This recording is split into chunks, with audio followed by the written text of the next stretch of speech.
hermanos todos, buenas noches y bienvenidos. Damos comienzo al 20º ciclo cultural de la Hermandad del Rocío, un encuentro ya consolidado en el tiempo y en nuestra agenda cultural año tras año. Durante estos 3 días disfrutaremos de ponencias que nos acercarán aún más a nuestro patrimonio artístico, a la historia de nuestra Virgen del Rocío y a la creación literaria inspirada en nuestra fe. Agradecemos sinceramente la presencia de los ponentes, que generosamente compartirán con nosotros su saber y su experiencia, y a todos los que han hecho posible este encuentro cultural. Este ciclo no es solo un espacio para aprender, sino también un espacio para reencontrarnos como comunidad y compartir inquietudes. Por esta razón, os invito a todos a participar y compartir estos momentos de formación y encuentro, a seguir construyendo entre todos una hermandad viva y comprometida. Abrimos este ciclo con 2 maestros en el panorama artístico sevillano, que desde 2 disciplinas diferentes hoy unen su voz para rendir homenaje a un tercero, para acercarnos a la figura y obra de Maireles, maestro y arte en la vida, un creador cuya huella en el arte merece ser revisitada en profundidad. En primer lugar, don Juan Antonio Huguet Pretel, nacido en Sevilla, doctor en Bellas Artes, ha ejercido como profesor titular de dibujo natural en la Facultad de Bellas Artes de Sevilla, desarrollando también una importante labor docente en la Escuela de Artes y Oficios. Su trayectoria artística es amplia y diversa: pintura de caballete y de mural, cartelismo, ilustración, escenografía y figurines para teatro y ballet.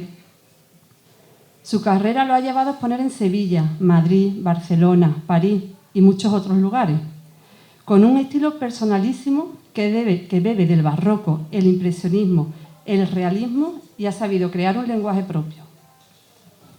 En el ámbito cofrade y religioso, su nombre es sobradamente conocido, autor de carteles tan emblemáticos como el de la Semana Santa de Sevilla en 2019, el de la Esperanza Macarena en 2007, el de la Romería del Rocío de la Hermandad de Gina en 2014 y numerosos trabajos para hermandades y efemérides cofrades. Más recientemente, en 2024, presentó en la Fundación Caja Rural del Sur la exposición Ensoñaciones, la mirada y el gesto, donde reunió obras recientes que evocan tanto a la memoria como a la imaginación. Junto a él nos acompaña don Jaime Gil Arévalo, nacido también en Sevilla, profesor titular de Bellas Artes y escultor de proyección nacional. Su carrera ha estado ligada tanto a la docencia como a la creación escultórica, explorando materiales como el hierro forjado, el bronce, el aluminio o el cristal, y defendiendo siempre el rigor y la autenticidad del proceso escultórico frente a las modas pasajeras. Entre sus exposiciones más destacadas figuran La idea y el tiempo en 2002, La puerta del infierno en 2008, Hominiada en 2022, donde la fusión de dibujo y escultura alcanza el lenguaje conceptual de enorme fuerza expresiva. Fue además partícipe en la supervisión de la restauración del emblemático Giraldillo de Sevilla, lo que subraya su profundo conocimiento del patrimonio artístico. 2 trayectorias distintas y complementarias que se dan cita esta tarde para unir palabra y experiencia en una ponencia que promete ser un encuentro entre la pintura y la escultura, entre la tradición y la innovación, entre la memoria y la mirada contemporánea. Muchas gracias a todos por vuestra presencia y sin más dilación damos la palabra a nuestros 2 ponentes, don Juan Antonio Huguet y don Jaime Gil.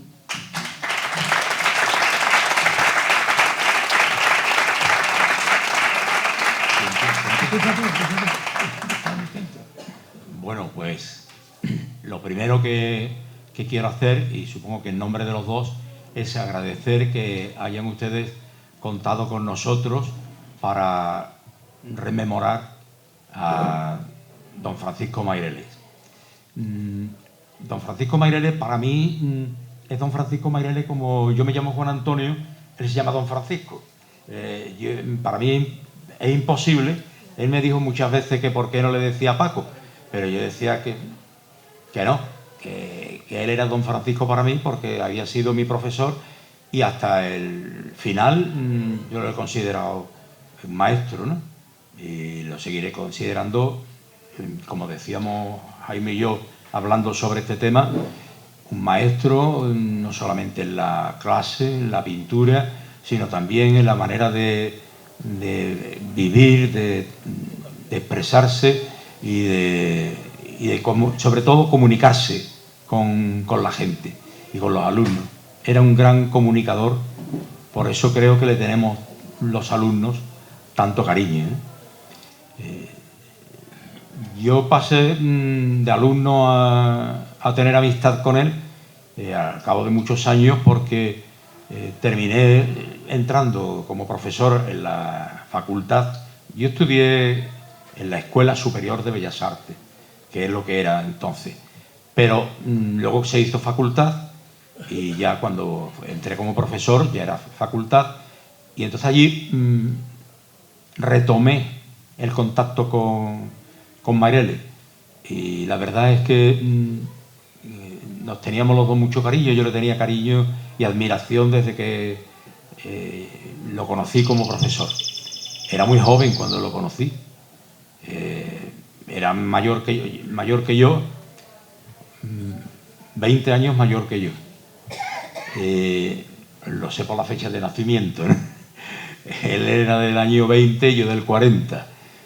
Pero aparte de eso, él se ha mantenido joven y poderoso en su manera de actuar hasta el último momento. Ha sido una fuente de energía siempre. Y cuando lo conozco es porque se pone, entonces era profesor auxiliar, se pone enfermo un profesor de dibujo y viene a sustituirlo. Y entonces a todos nos sorprendió la manera de expresarse, su presencia, aunque entonces era bastante joven, pero él era grande y poderoso, una cabeza poderosa y un pelo tremendo, ¿no? Un pelo que hasta el final fue digno de admiración, ¿no? Porque no se le cayó ni uno, era una cosa tremenda. Y a mí me llamó mucho la atención la forma de dirigirse al alumno. Él llegaba a la clase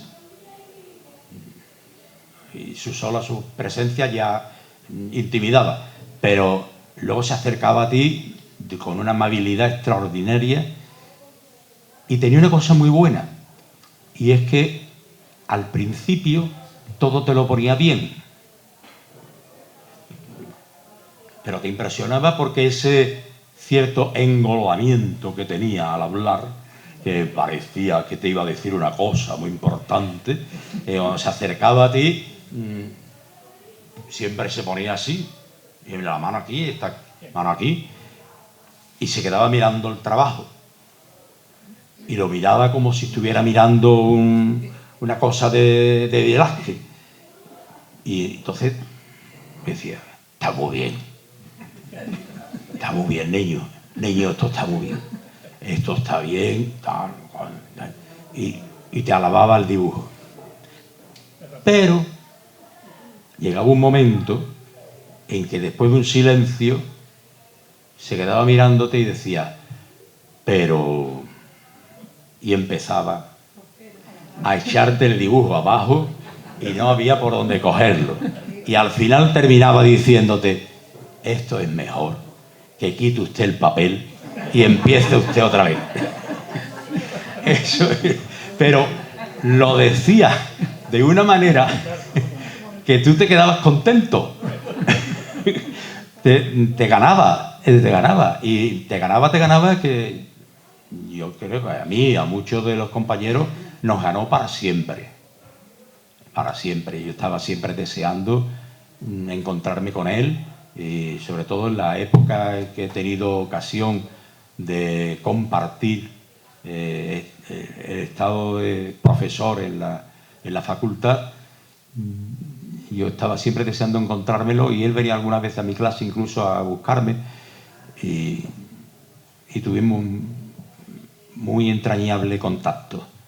Y por eso estoy muy agradecido que hoy me hayan ustedes convocado para esto. Nosotros hemos pensado que lo mejor que hablar de su pintura, que podemos hablar, por supuesto, y vamos a hablar de su pintura, de su obra artística, que aquí se conoce bastante bien en Sanlúcar, porque él decía que era un trianero de Sanlúcar. Él había nacido en Gilena, en la provincia de Sevilla, pero él decía, yo soy trianero de Sanlúcar. Claro, en Triana y en Sanlúcar tenía dos anclas marineras muy fuertes. La Virgen del Rocío. Él era un trianero tremendo. Aquí a este señor lo hizo hermano, lo quiso o no, lo hizo hermano de la hermandad de Triana y estaba vinculadísimo a Sanlúcar. Siempre sacaba, en cualquier conversación sacaba a relucir Sanlúcar. Siempre las cosas que hacían Sanlúcar, los amigos que tenían en Sanlúcar, lo bien que lo pasaba en Sanlúcar. Él era un enamorado de esta tierra, con toda la razón, ¿no? Porque no creo que mucha gente venga a Sanlúcar y no esté enamorado de Sanlúcar. A mí me trae Sanlúcar recuerdos de mi infancia. Yo venía aquí con mis padres cuando tenía 3 años, 4 años, y nos tirábamos aquí no sé cuánto tiempo veraneando. Y a Sanlúcar le tengo yo un cariño especial, ¿no? A lo mejor la tengo incluso un poco mitificada, porque muchas Sanlúcar que yo pienso es una Sanlúcar de hace más tiempo, ¿no? La Calzada.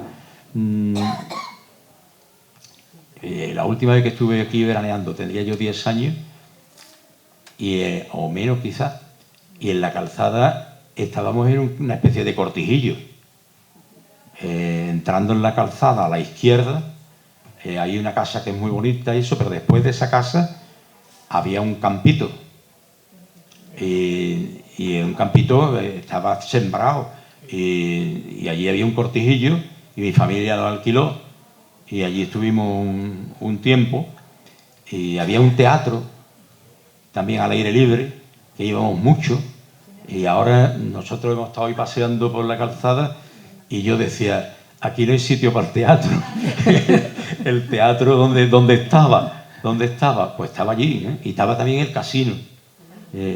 Y claro, cuando yo pienso en la Calzada, no pienso en la Calzada de ahora mismo, sino pienso en la Calzada que yo tengo retenida y que me enamora, igual que a don Francisco, ¿no? Yo creo que, Jaime, tú debes de también intervenir. Bueno, en Sevilla, Mayreles ha estado extraordinariamente vinculado a las hermandades y cofradías. La Semana Santa para él era crucial. Sobre todo su hermandad del Valle, que era el hermano camarero del Señor con la cruz a cuesta de la calle de la Amargura. La Virgen del Valle, la hermandad del Valle era una cosa tremenda para él. Otra vinculación mía con Mayreles. Le debo que él me propuso para que yo hiciera el paño de la Verónica para el paso del Valle, cosa que tengo grabado en mi currículum espiritual, porque me dio ocasión de esa hermandad que es tan especial, de participar con esa hermandad, ¿no? Él tiene bastantes cosas en la hermandad de la Estrella, está muy vinculado a la Estrella y voy a contar otra anécdota. La Estrella, no me acuerdo ahora mismo para qué era, quiso hacer un cartel y entonces convocó a varios pintores de Sevilla, a Justo García Girón, a Ignacio Cortés, a mí y a Mayreles. Y entonces querían que cada uno de nosotros presentásemos un proyecto para el cartel y ellos decidirían. Y entonces nosotros tres, me refiero a los tres que no éramos Mayreles, decidimos que que nosotros no podíamos competir con el maestro.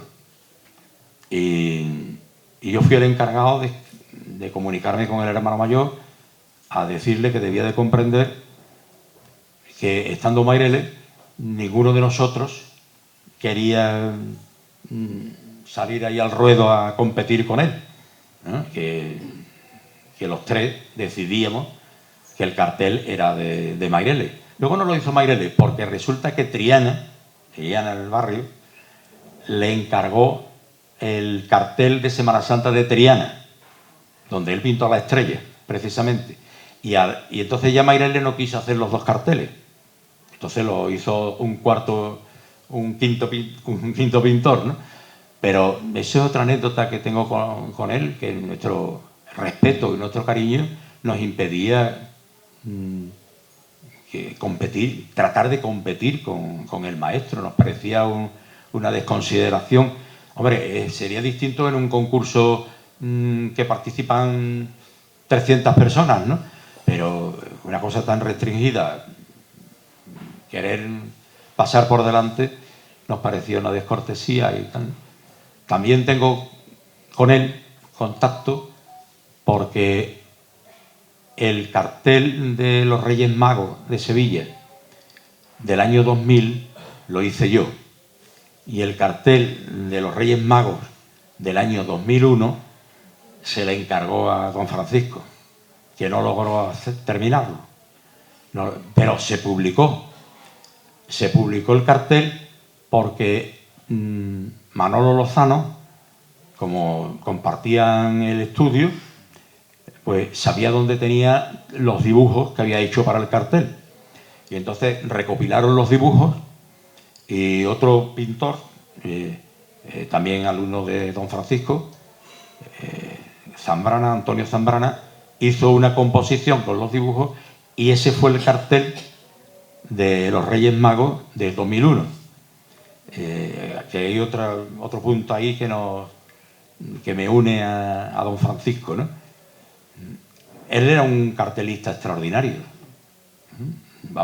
Hizo bastantes carteles.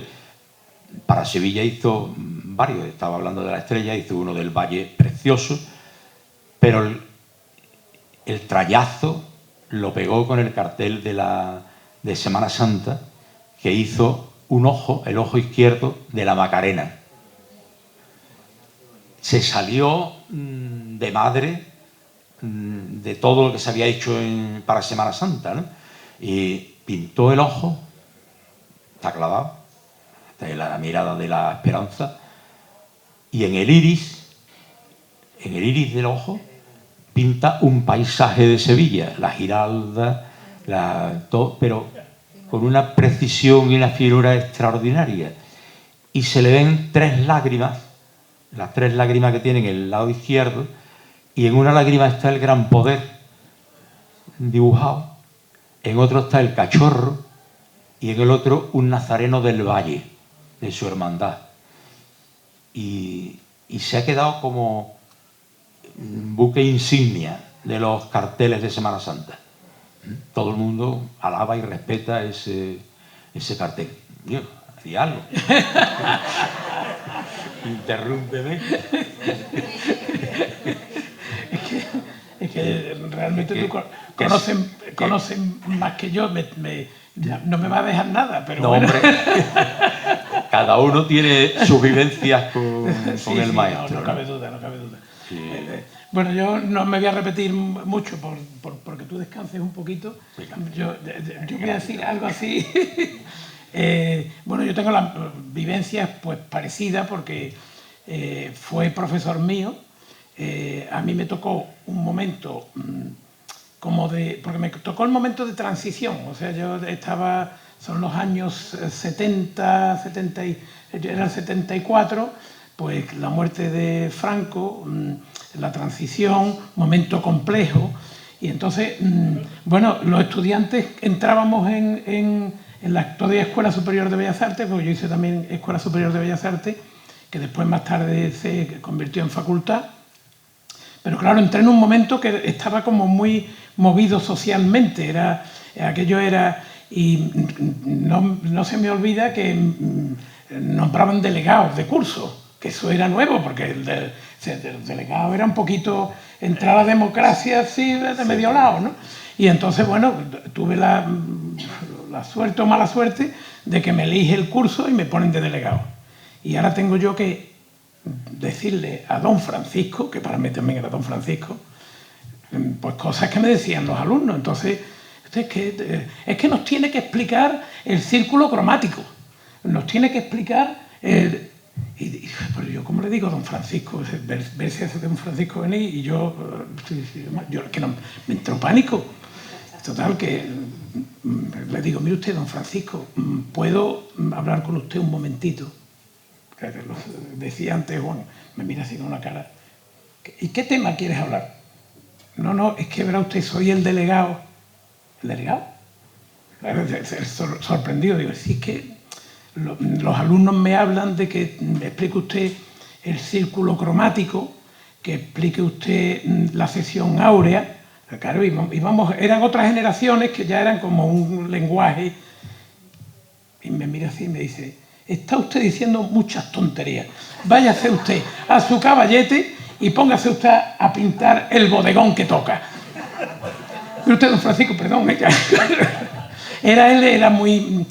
Pero después, lo que decía Juan, después se me acercó, no, dígame usted, y a mí yo recuerdo, tuve la suerte de que fue mi primer profesor de color. Yo soy escultor, pero me he valido siempre del color porque incluso en la escultura, en la policromía, en todo, bueno, pues es importantísimo el color, evidentemente, aunque yo no soy de escultura religiosa, me he dedicado al monumento más civil, por decirlo de alguna manera, ¿no? El monumento al toreo, el monumento a la Constitución. Monumentos de bronce, me he dedicado mucho al metal, fundamentalmente. Pero en las pátinas, pues también influye el color. Y tuve la suerte de que me explicaba, en vez del círculo cromático, me lo relacionaba con la naturaleza. Entonces me decía, vamos a ver, usted ve en este bodegón, después de echármelo todo abajo y de poner papel nuevo, me decía, usted tiene que relacionar el color con la naturaleza. Me quedaba así un poco, porque era mi primer profesor de color. Me decía así, usted ve en verano qué es lo que pasa.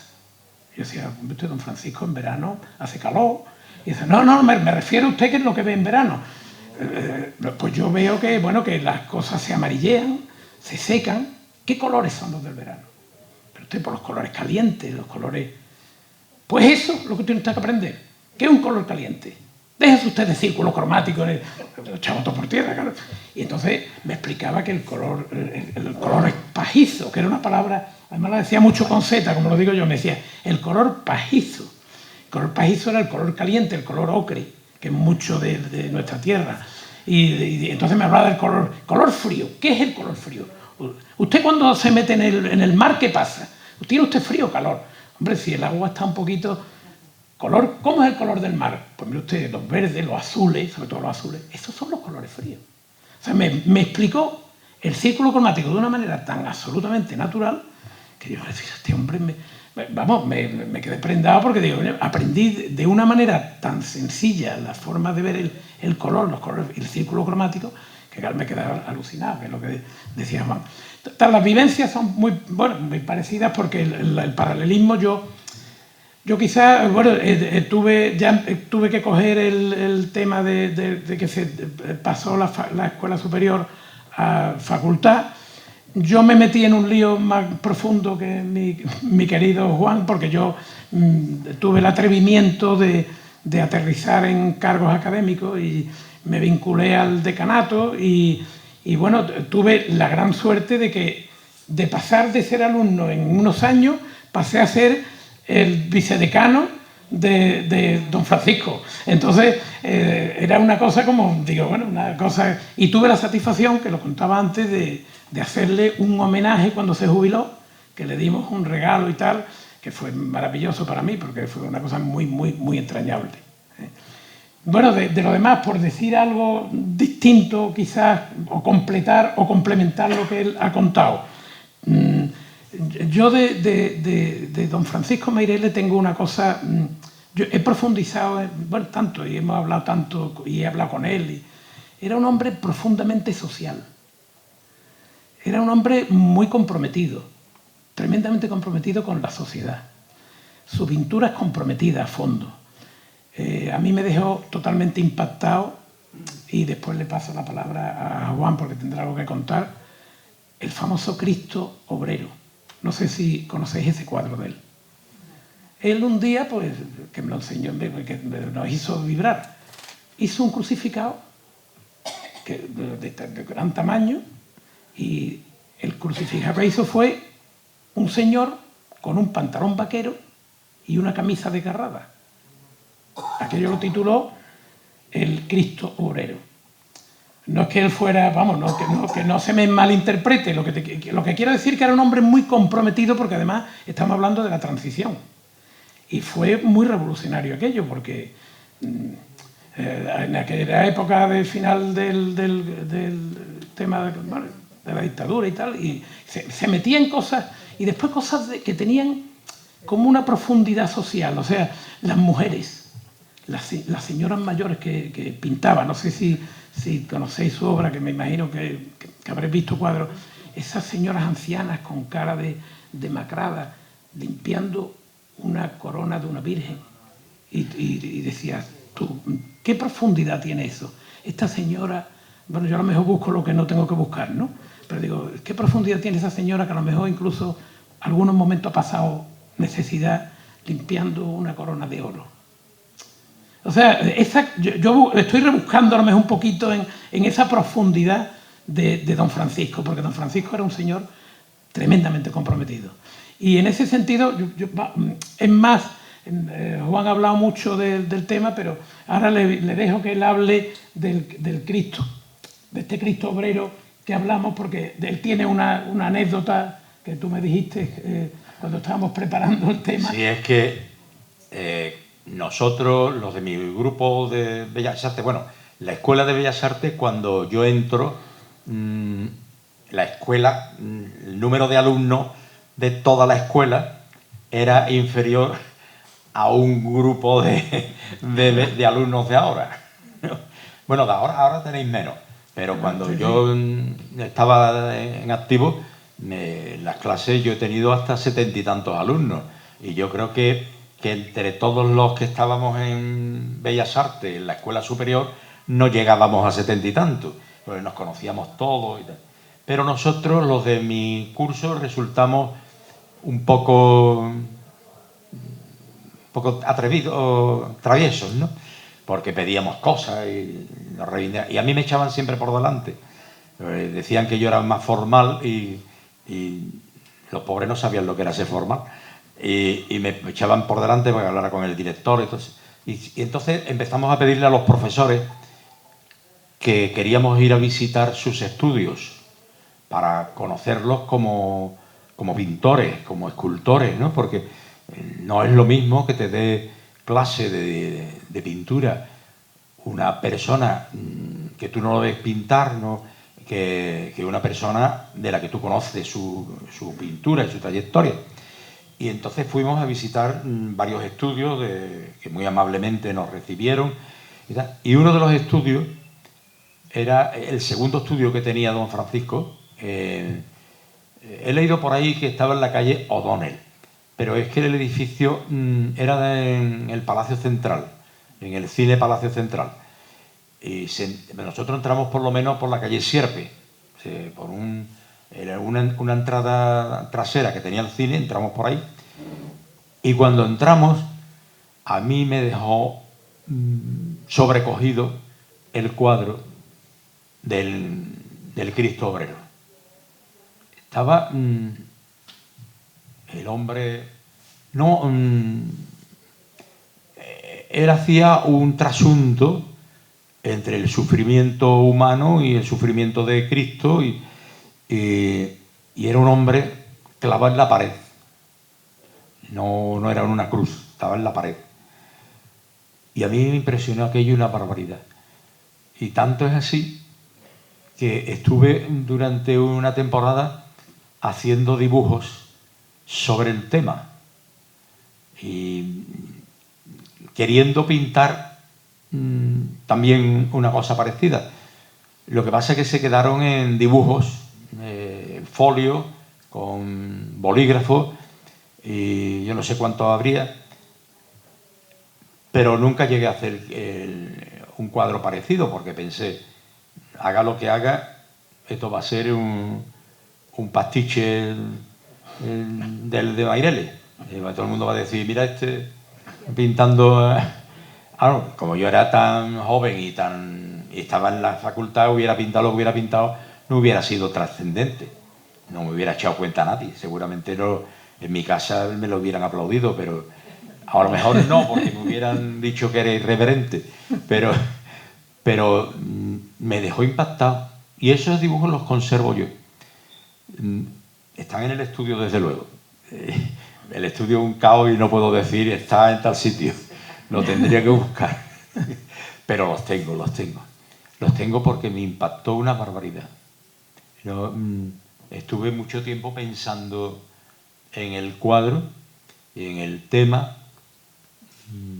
Y pese a que su pintura nunca ha sido muy realista, ¿no? Porque en realidad su pintura tiene una gran simplicidad. Son formas muy sencillas. Seguramente por su vinculación con el mural. Como estaba acostumbrado a hacer murales, y el mural no puede ser una cosa de muchísima precisión, tiene que ser de pincelada rápida, porque si no se seca sobre la marcha. La verdad es que aquello me impactó, y se lo contaba yo a Jaime el otro día, porque él se acordó del Cristo y entonces se lo conté. Digo, tú sabes que yo estuve un montón de tiempo impresionado por el Cristo y dibujando. Por lo menos me desahogué dibujando cosas, ¿no? Pero me hubiera gustado hacer un cuadro en condiciones de uno que está estudiando Bellas Artes, claro, que no era de ahora. En fin, venga, sigue. No, yo por hacer... Es que hablamos de haber hecho un PowerPoint y haber puesto pintura, pero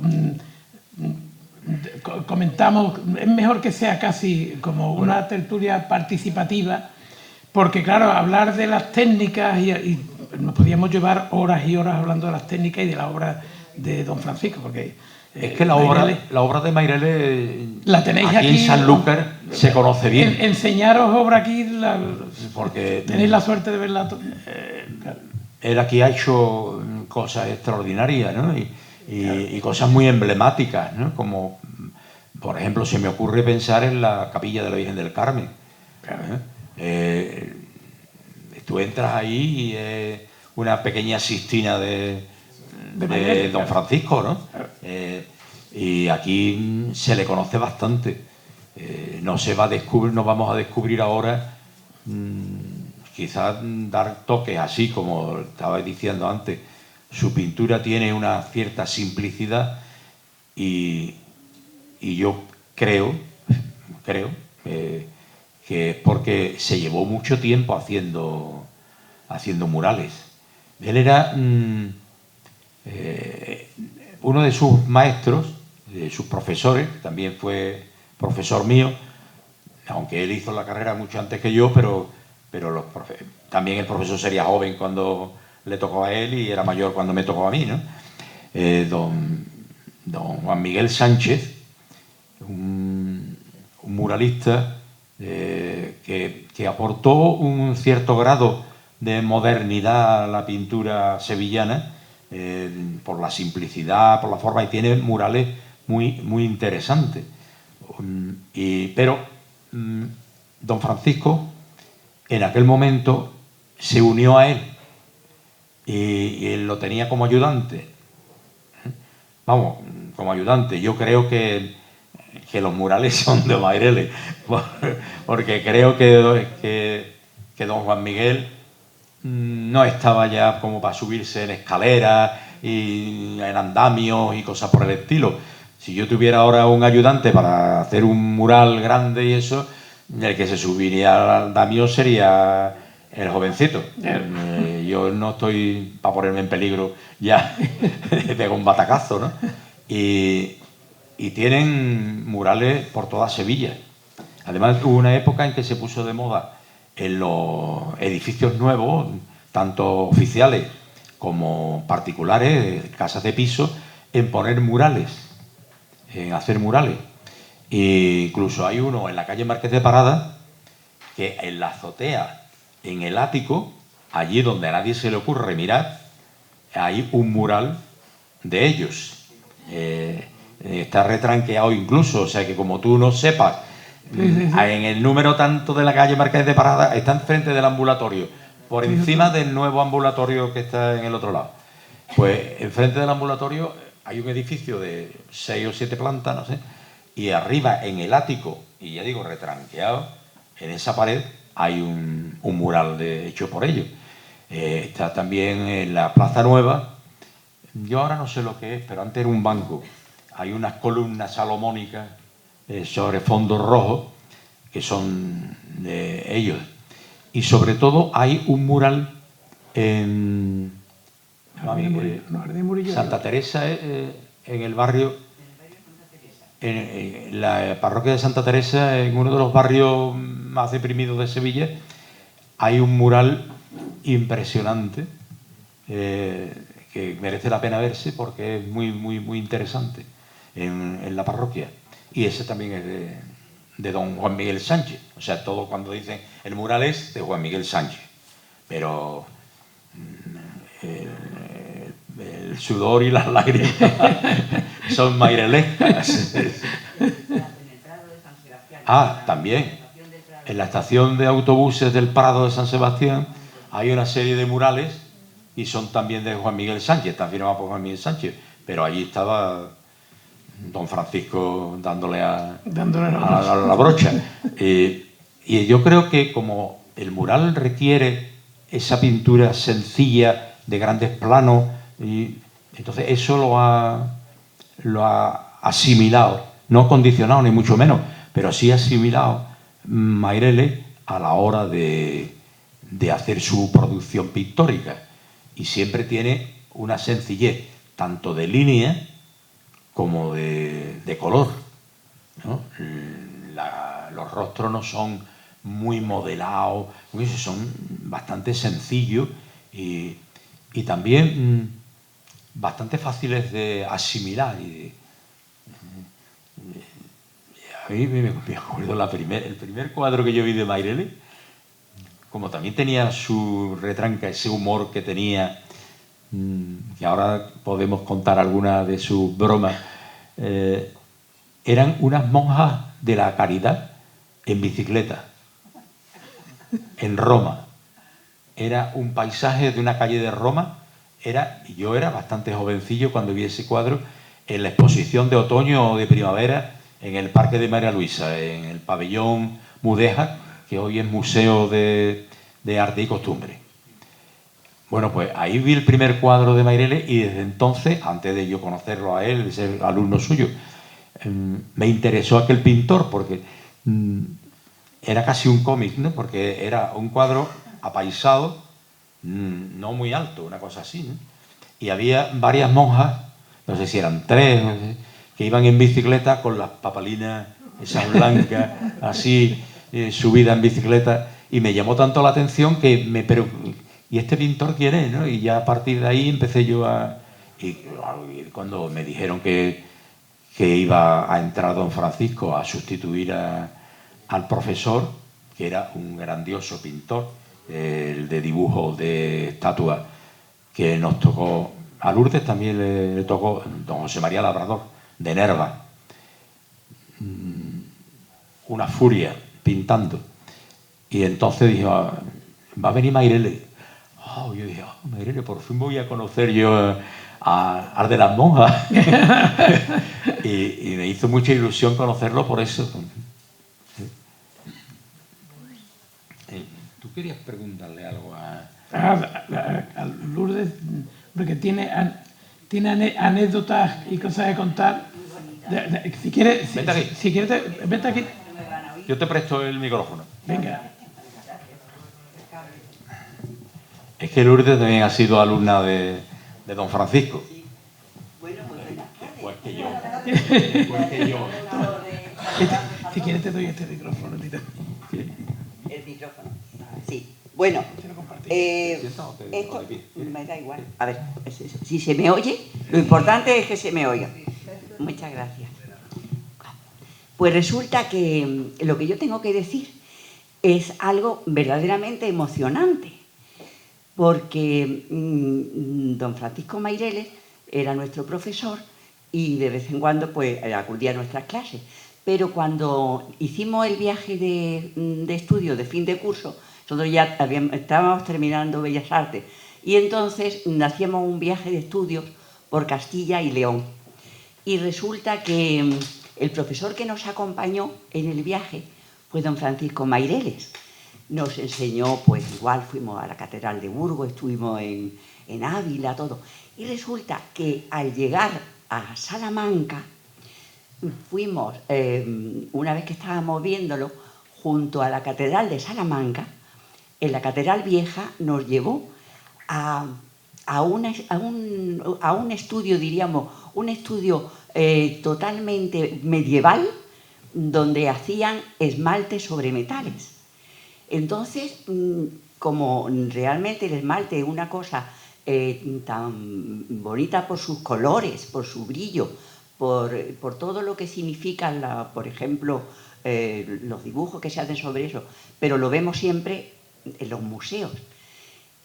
Cuando yo vi a aquella gente trabajando, haciendo aquellas técnicas de cloisonné, champlevé, todas las técnicas medievales, yo sentí tal ilusión. Aquello fue de verdad, es que lo cuento siempre en mi vida, un flechazo, lo que es un flechazo.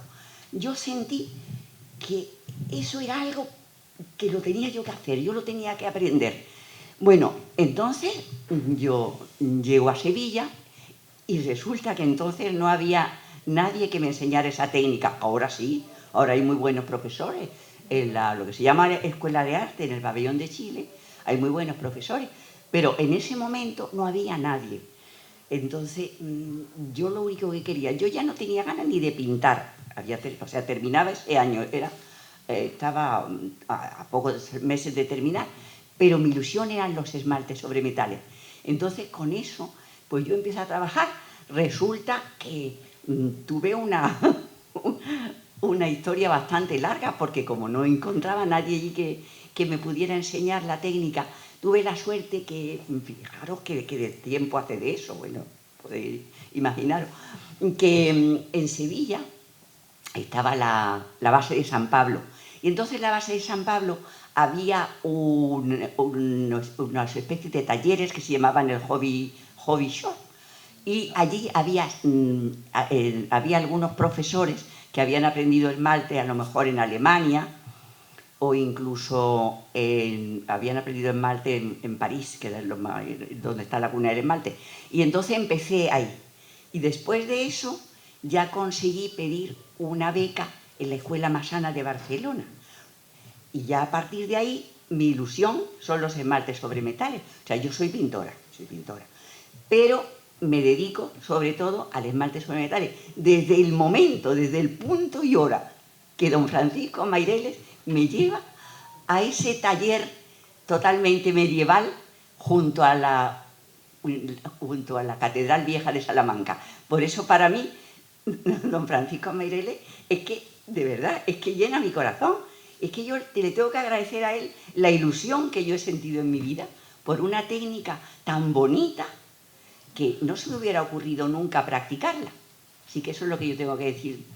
Yo le tengo muchísimo cariño, lo recuerdo con ilusión. Ya he terminado.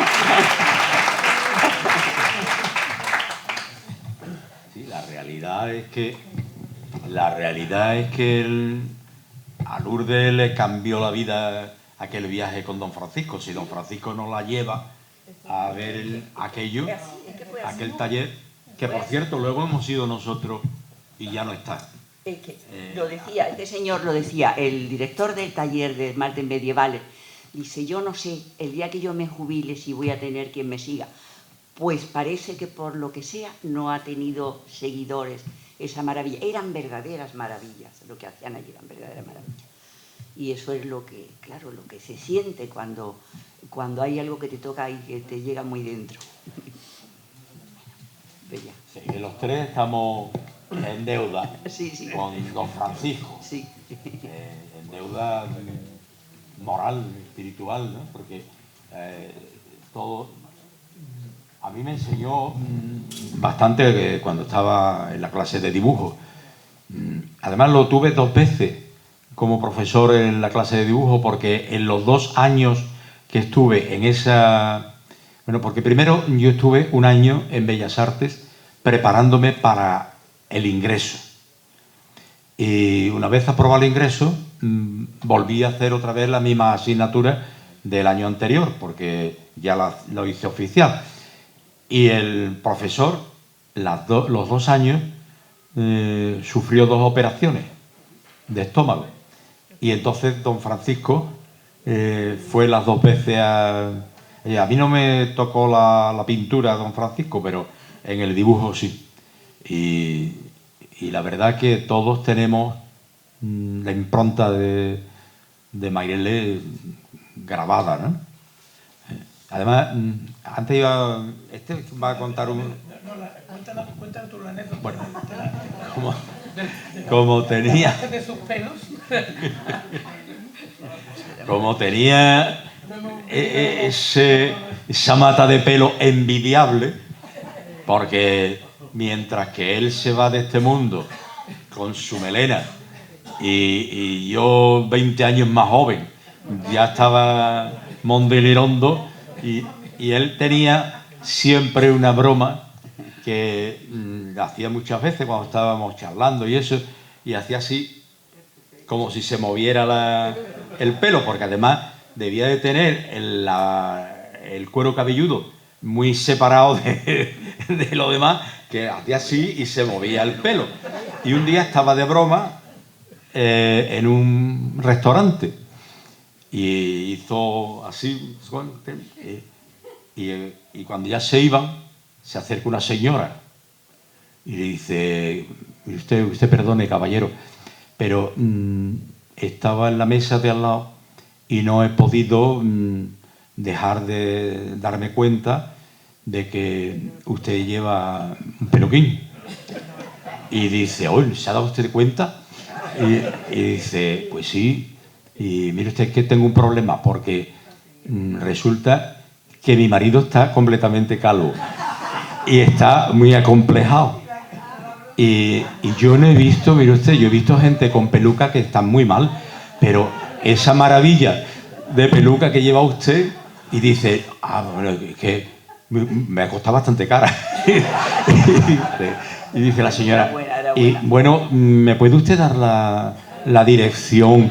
Dice: no, mire usted, esto me lo hicieron a mí cuando fui no sé si le dijo a Serbia o a un país extranjero, y desde luego me lo hicieron expresamente para mí.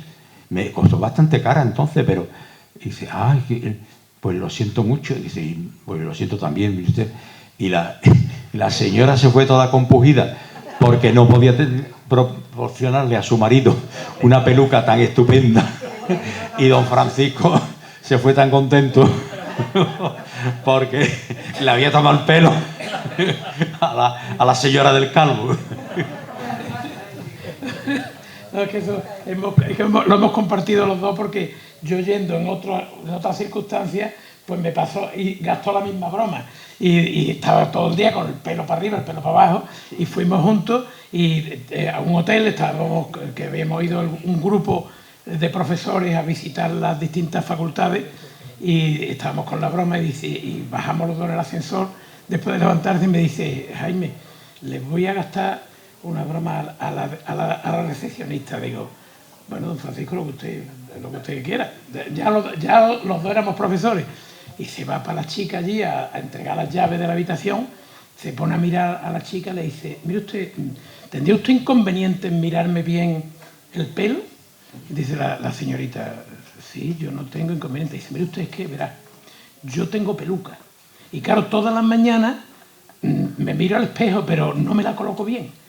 Y ahora hace así con la cabeza, yo estaba al lado de él. Y empieza a mover el cuero cabelludo así. Dice: ¿cómo me lo ve usted? ¿Me lo ve usted derecho? Y la señorita, no, sí, pero póngase usted un poquito para la izquierda.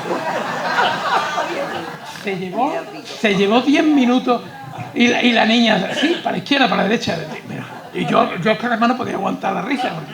Pero cuando me contaba Juan el tema, digo, es que son experiencias que hemos tenido, igual que los chistes que permanentemente contaba, porque es que era una cosa tras otra, que aunque uno repita los chistes, yo algunas veces algún chiste lo contaba en mi casa y me dice, mira papá, no tiene gracia ninguna. Por favor, digo, pues mira, a mí me lo contaban y me hacía mucha gracia. Así que como el chiste de las papas. Un día viene a mi clase, me entraba muchas veces en mi clase y a ver cómo iba la clase y tal, ¿no? Algunos profesores pues han tenido la costumbre de que cuando hemos entrenado como profesores alumnos suyos, pues de vez en cuando se pasaban a ver cómo funcionaba. Bueno, las clases de Bellas Artes son muy peculiares, por aquí hay alguien que ha estado en Bellas Artes y sabe que no son clases de que esté todo el mundo así, sentado y el profesor dando, sino que está cada uno trabajando. Y entonces me dice, vengo negro de mi clase de pintura. Y digo, ¿qué le pasa? Dice, pues mira, yo puse con muchísimo cuidado un bodegón y puse una tela verde. Y entonces hay un alumno que está pintando el bodegón, pero la tela la tiene pintada de rojo. Y yo le he dicho que si tiene algún problema, le dije que si tenía algún problema de daltonismo y tal. Dijo que no, que la pintaba así porque a él le gustaba más roja que verde. Dar clase en Bellas Artes tiene su mijita de guasa, porque te estás trabajando con artistas, entre comillas, y cada uno tiene su ego. Y entonces, como los demás terminaron el bodegón y este chaval iba un poco más atrasado, pues Mairele se buscó una tela roja y fue por la noche, desmontó el bodegón, volvió a montar y con exactamente igual puso la tela roja, como le gustaba al alumno. Entonces llegó Mairele a corregir otro día y el alumno estaba pintando la tela verde. Y entonces dice, usted no es que sea daltónico, usted es que es un hijo de su madre. Así que he venido yo aquí a poner esto como a usted le gustaba y ahora resulta que usted le da la vuelta otra vez y la hace al contrario de... Y era así siempre, era una persona verdaderamente encantadora. No, es que aparentemente imponía. Yo de los malos ratos que he pasado es cuando me pasó lo que he contado de que me tocó ser delegado. Y yo cuando vi a ese señor, yo con 20 años, y veía a ese señor y yo le tenía que decir, inventarle la plana, vamos. Y yo lo pasé fatal, pero lo pasé mal, recién estrenado que estaba en la escuela. El primer año, preparatorio se llamaba, el primer curso de preparatorio. Y yo ¿cómo le iba a hablar del círculo cromático, además? Bueno, ya después porque me dio claro. Esa cabeza era tan especial y tan fantástica que se adaptaba después de verte, era muy coloquial después, porque te decía, niño, esto tiene que... Tú lo que tienes que... Después tú decías, coño, y claro, acababas cogiéndole un afecto y un cariño súper especial. Yo en la facultad siempre fui Huguet, porque claro, no había nadie que se llamara Huguet de apellido, nada más que yo. Pero don Francisco, hasta que se murió, me llamó niño. Niño para arriba, niño para abajo, niño tú no sé cuánto, niño tú no sé qué, pero siempre con un cariño tremendo, ¿no? Un cariño tremendo. Una anécdota también que tengo con él, que fue la última vez que hablé con él,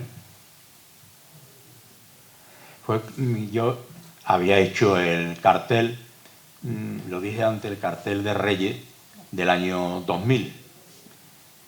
Y entonces se lo encargaron a él para el 2001. Y el último momento en que estuve con él, con don Francisco, fue en un pasillo de la facultad, que me dice: niño, ¿tú sabes que voy a hacer el cartel detrás tuya voy yo haciendo el cartel de los Reyes? Digo: hombre, don Francisco, vaya tela, vaya cartelazo. Dice: ¿qué cartelazo ni cartelazo? Tú me has puesto a mí el listón muy alto, a ver qué hago yo ahora. Y digo: Francisco, no digo usted tontería, que usted es el maestro y yo soy el alumno. Dice: no. Me voy a tener yo que apretar mucho los machos para hacer un cartel como el tuyo, no sé cuánto. Y digo: Francisco, no digo usted tontería, que me molesta. En vez de... Me alegra que usted diga eso, pero me molesta. Y bueno, pues ya a ver qué hago, no sé cuánto y tal. Bueno, adiós, un cachete así en la cara y se fue. Y esa fue la última vez que yo hablé con don Francisco. Luego me llamaron para decirme que estaba en la Casa Socorro no, Casa Socorro no se llama eso, la clínica de Triana, en lo que era Cruz Roja, que ahora es Santa Luisa, sí. Ahora es Santa Luisa. Santa Luisa. Y que estaba allí internado y que estaba muy grave y tal. Y fui a verlo, pero ya cuando fui a verlo ya no lo podía ver, ¿no? Porque estaba ya demasiado mal. Y ya no volví a verlo. Pero son cosas que están ahí en mi vida como pintor, con él. Y, hombre, igual que con otros profesores, ¿no? Pero él era especialmente entrañable con los alumnos. Y no creo que nadie tenga motivos serios para denostarlo, ¿no? Siempre, los profesores siempre tenemos a alguien que nos querría meter en ácido para hacernos desaparecer. Eso está claro. Si hay algún profesor, sabe que por mucho que tú te esfuerces, siempre habrá gente que te diga que no, ¿eh? Pero no por él. Por él no. Si alguien tiene problemas con el profesor Mairele, estoy seguro que tiene que ser por él mismo, no por el profesor. El profesor es un profesor para tenerlo en la memoria y estar siempre agradecido a su manera de enseñar, la forma de comportarse contigo. A mí me hubiera gustado tenerlo más tiempo, ¿no? Por ejemplo, un curso entero, que no lo logré tener. Lo tuve, por ejemplo, un par de meses, un año, y otro par de meses, otro año. Sí, el tiempo que don José María, maravilloso profesor, extraordinario, muy distinto a él. Pero los dos coincidían, no se llevaban la contraria, porque los dos tenían mucha fuerza, mucho carácter. Y entonces ese carácter que pretendían que lo lleváramos al dibujo, pues era parecido, cada uno lo decía a su manera, ¿no? Pero entre los dos, bueno, yo cuando entré en Bellas Artes era un nada. Yo había dibujado desde chico, pero sin que nadie me controlara. Fui a la Escuela de Arte Aplicada, estuve varios años en la Escuela de Arte Aplicada antes de ir a Bellas Artes, pero en aquella época la enseñanza en arte aplicada era muy premiosa y tú te tirabas un año entero dibujando pirámides y unas plaquitas muy sencillas. En el segundo las plaquitas ya eran un poco más eso, pero el salto de allí a Bellas Artes para mí fue un salto mortal sin red. Y claro, yo cuando vi lo de Bellas Artes, al principio yo me estrellé, pero entre los dos me llevaron al camino, ¿no? Me abrieron el camino y eso lo tendré siempre presente conmigo. Y en fin, muchas gracias por Mayrele, y yo no sé si... Si alguien quiere... Si alguien tiene alguna vivencia, alguna que quiere aportar algo, venga. Encantado. ¿Qué le llevaría a don Francisco o le llevó a pintar la Capilla del Carmen? A pintar la capilla entera, que es, creo que es la única capilla que está pintada entera en toda su dimensión. ¿Qué le llevaría a él ese entusiasmo por hacer esa pintura? Porque el entusiasmo lo tenía él. Él tenía el entusiasmo por la pintura, por el arte, por la vida. Y cuando tú estás entusiasmado, yo creo que todo te parece poco, ¿eh? Y entonces si le dan la posibilidad aquí tienes las 4 paredes de la capilla y haz lo que quieras, entonces, claro, Y su gran generosidad. Se encontraría feliz. Era tremendamente generoso. Es lo que yo digo, era un hombre...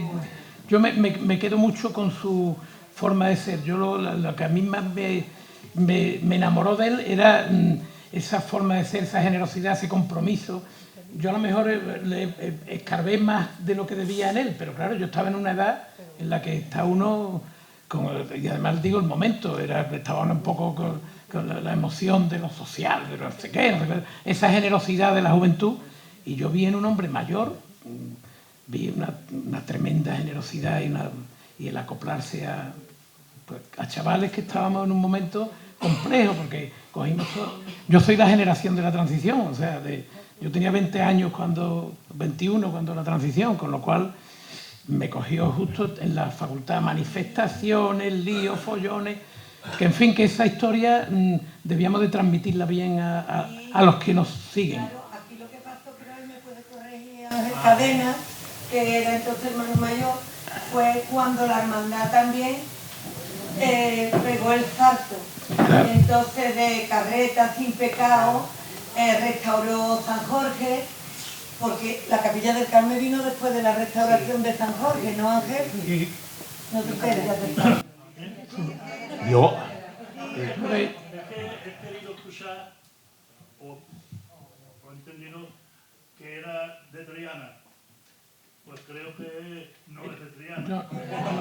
No, lo hemos dicho, no. De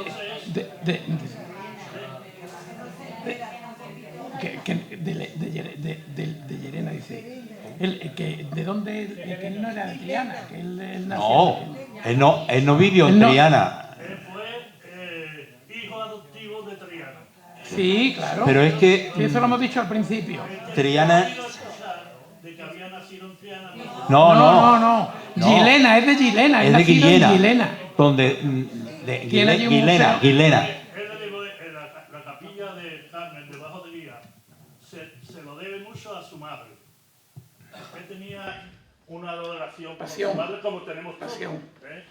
Y la madre veraneaba en San Lucas de Barrameda, en la calle San Juan.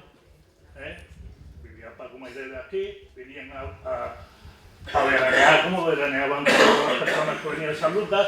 Y entonces la madre era muy devota de la Virgen del Carmen debajo de Guía, no debajo del bajo de Guía. Y por ella verá que está pintada la madre, que es Santa Ana. No sé si ustedes lo habrán visto. No, la he visto, pero no sabía que era. La modelo era la madre. Santa Ana está también pintado, bueno, personaje del bajo de Guía, como decía él. Sí, eso sí lo comentó él. Eso sí nos lo comentó él, que eran personajes allegados. Está también el señor obispo, don Bellido Caro, que tenía muchísima amistad con él, era profesor, cierto. era cruzador. Cierto. Entonces yo tengo muchas cosas con Paco. Yo no le decía don Francisco como ustedes. Bueno, nosotros, claro, nosotros que éramos sus alumnos. Desde el año 70 Claro. y algo que fuimos a la calle O'Donnell. Claro, efectivamente. Donde tenía él El taller. el taller de pintura. Sí. Y fuimos para lo del tema de la carreta de impecable de San Lucas de la Alameda. Y desde entonces conozco yo a Paco Mairele, ¿no? Claro. Y entonces por eso era la cosa que le estaba diciendo. Entonces, Sí. se le debe mucho a su madre esa obra de arte que hay. Y aquí en San Lucas, el Cristo ese que usted me habla, está aquí en San Lucas, el de los pantalones aquellos. Pero no sabía dónde estaba ahora mismo. Yo no sabíamos dónde estaba. Lo he querido buscar. Lo he querido buscar y no he encontrado dónde está. Perdón usted, ese Cristo lo compró don Rafael Rechi. Rechi, siempre. Ya sabe usted que lo puede tener. Hoy los herederos lo tendrán. Porque don Rafael Rechi era muy amigo de Paco Mairele y de Manolo Lozano. Los dos venían. Conozco mucho a Paco porque Paco, cuando llegaba a San Lucas, lo primero que hacía era parar el coche enfrente de la tienda donde yo paraba con su Triana, que era el perro que traía. Sí. Y después tuvo un disgusto muy grande porque se le murió la Triana y tenía un disgusto grandísimo y le regalamos el Curro. Un perro labrador más grande que... Bueno, tenemos mucha amistad con él, ¿no? Nosotros hemos tenido... Aquí hay cosas pintadas de él también, en la capilla. Sí, hemos visto. En esta capilla, hay cosas pintadas de él. Hay muchas cosas pintadas de él en capuchino. Se le pidió a los padres capuchinos que había allí un retablo y hay cosas pintadas de él también, unos frescos muy buenos. Bueno, yo podría hablar de Paco, pues... Claro, me imagino, claro. Mucho tiempo, ¿vale? Claro. Primero porque he tenido la gran suerte de encontrarme con un señor maravilloso, en la cual me ha enseñado muchas cosas, bueno, dentro de una persona que tan educado puedo aprender, no me da... y entonces yo, la verdad, que cuando yo conocí a Paco, era para lo de la carreta, que fue en el año 79, ¿vale? Y estaba veraneando aquí en San Lucas y estaba cogiendo muergos en la playa. Y fuimos, otro compañero y yo fuimos a buscarlo. Y le dijimos lo del tema de lo que pretendíamos. Porque él decía que era el primero, el último que entraba con Triana y el primero que entraba con San Lucas de Barrameda.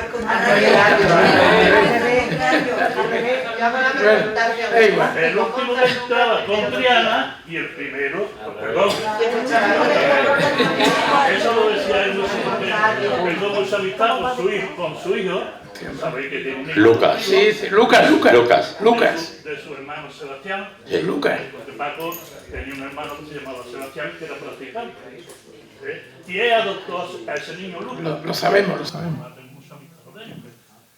Y bueno, tengo muchas anécdotas. Claro. Lucas es el hermano mayor del Valle. Hermano mayor del Valle.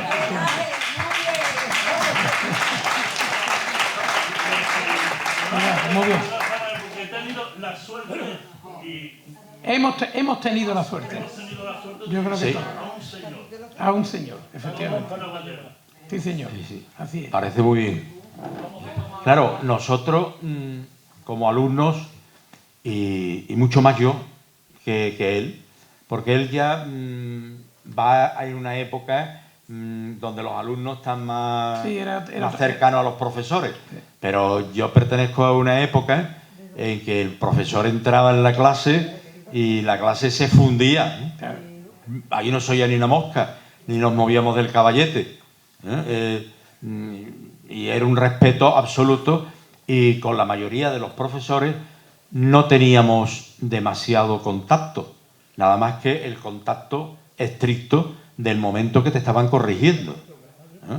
Pero no teníamos diálogo, y sin embargo Mairele sí representaba una especie de aire fresco, porque cuando te corregía, no te corregía ex cátedra, no te decía esto es plan, plan, plan, sino que establecía un diálogo, te lo decía de manera que tú lo recibías como que te estaba hablando del dibujo, no te lo estaba diciendo lo que tenías que hacer, ¿no?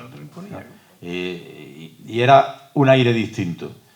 Hombre, después ya conocimos a otros profesores que también vinieron con mayor juventud incluso que don Francisco, pero en aquella época los profesores tenían un nivel altísimo, que con nosotros no tenían contacto personal, salvo luego a lo largo de los años ese contacto se fue produciendo con algunos profesores, pero la mayoría jamás.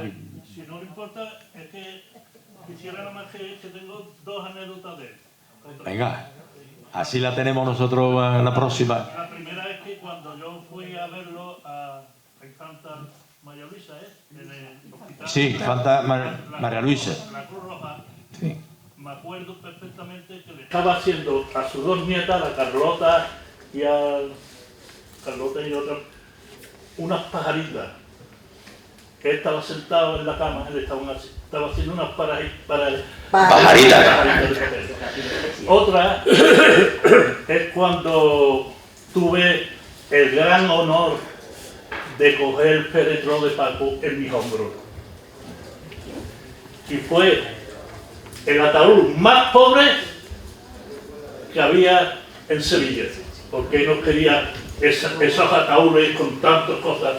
Y tuve esa suerte porque se lo pedí a su hijo, oye, ¿puedo coger a mi amigo Paco? Y se me fue el primero. Esa suerte tuve también. Y también tuve la suerte de cuando ya tenía el estudio en la calle Imagen, Sí. Pues entré, ya cuando había muerto, entré y estaba exactamente igual que lo había dejado ahí. Sí, sí, porque... El Babi en su sitio, el pincel en su sitio. Yo ya después no sé lo que ha pasado sobre estas cosas. Pero Claro, esas tres anécdotas... Porque Manolo lo conservó como un santuario. Fue en el Valle, el funeral fue en el Valle, no sé si ustedes se acuerdan, ¿eh? Y entonces pues tuve la gran suerte. Es una anécdota que yo todavía recuerdo de haber llevado a mi amigo Paco en mi hombre. Muy bonito.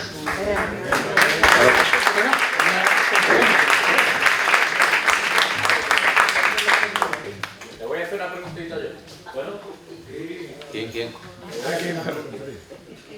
Mi padre también, bueno, no es íntimo amigo de Paco.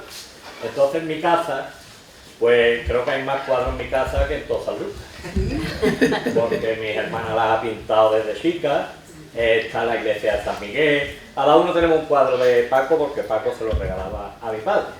Y entonces, la joya de mi casa, que esa es la pregunta que le hago a él como pintor, es una pintura de la Virgen del Rocío que Paco le hace a mi padre, pinta en una tabla en oro y después la pinta en celeste y le saca la Virgen del Rocío, que no sé la técnica esa cuál es, Era rascándola y le saca la Virgen del Rocío auténtica, tal cual, que esa es la joya de la corona de mi casa.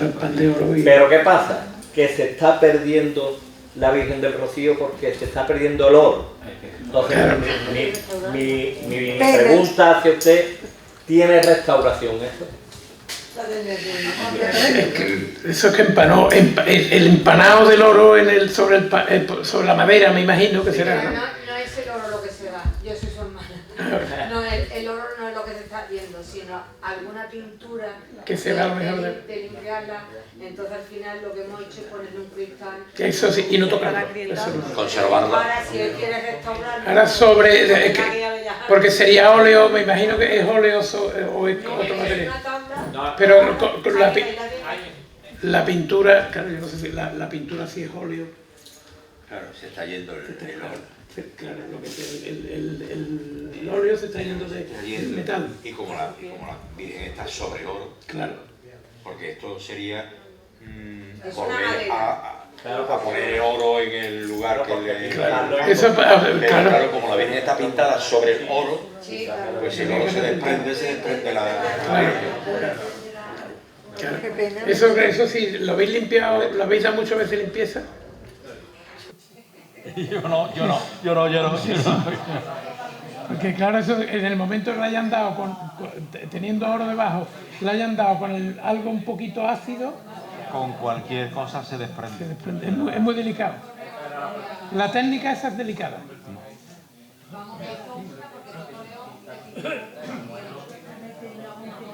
Eso se hizo en el gótico, se hizo las tablas góticas que se empanaban con oro y se raspaba, se hacía el estarcido y se hacía, que es el procedimiento que se utiliza en las esculturas policromadas. El mismo. Y yo quería decir una cosa de ahora mismo, que yo he estado enamorado de la carreta del Rocío de Sanlúcar de Barrameda desde que vi la primera vez esa carreta. Pero yo me he enterado esta noche que es de Mairele. Pero yo no lo sabía. Sí, que el diseño, y entonces me ha dado mucha alegría porque he pensado... El diseño, sí, lo he quedado... Me está atrayendo, aunque no sabía que era de él, pero la carreta, que le doy la enhorabuena a la hermandad porque tiene una joya, una de las joyas más preciosas que van al monte, ¿eh? Sí. Es una belleza. Es una belleza. Pero yo la veía y decía, qué carreta tan bonita. Mira la carreta de Sanlúcar, mira cómo es. Y ahora me dice que es de Mairele el diseño. Y digo, vaya, pues me está llamando. El maestro. ¿Nos vamos? Que no queremos. En nombre de nuestra hermandad del Rocío, queremos dar las gracias por compartir con nosotros su experiencia y su tiempo y por habernos acercado con tanto entusiasmo a la figura de Mairele. Ha sido un verdadero placer escucharle. Y a continuación le pido la palabra a nuestra hermana mayor y al delegado de Cultura, quien en nombre de todos os harán entregar un obsequio en recuerdo del día de hoy.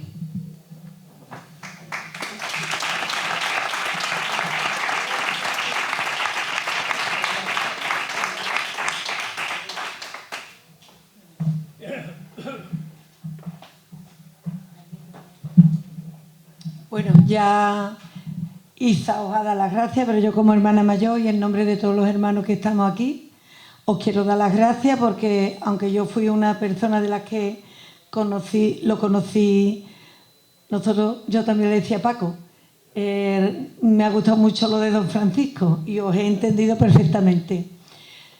Era desprendido. Entonces solamente había que decirle que se daba. Y por eso Sanlúcar tiene la suerte de tener todo lo que tiene de él. Compartía con nosotros nuestra devoción, se hizo amigo de los rocieros que estábamos y no tenía un no. No tenía un no para nada. Muy generoso. Y además se veía lo a gusto que estaba. Tanto él como Manolo. Son dos personas que, como se dice, se van los que se olvidan. Don Francisco Mairele y Manolo Lozano vivirán por siempre en la historia y en el corazón de los sanluqueños. Muchas gracias a los cuatro.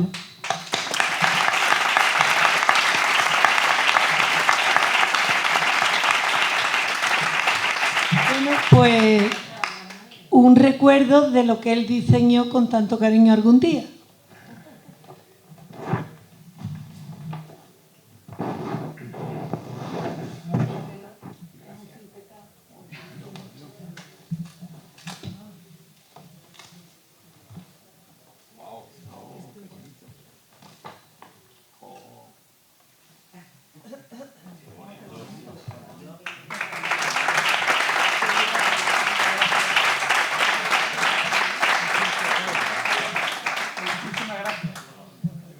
Y como detrás de un gran hombre, como son ellos dos, que nos han hecho pasar un rato tan agradable. Hay grandes mujeres y lo habéis demostrado, pues un detalle. A vosotros.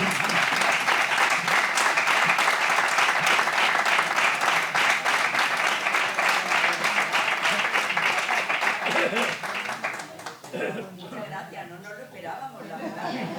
No habíamos venido a acompañar.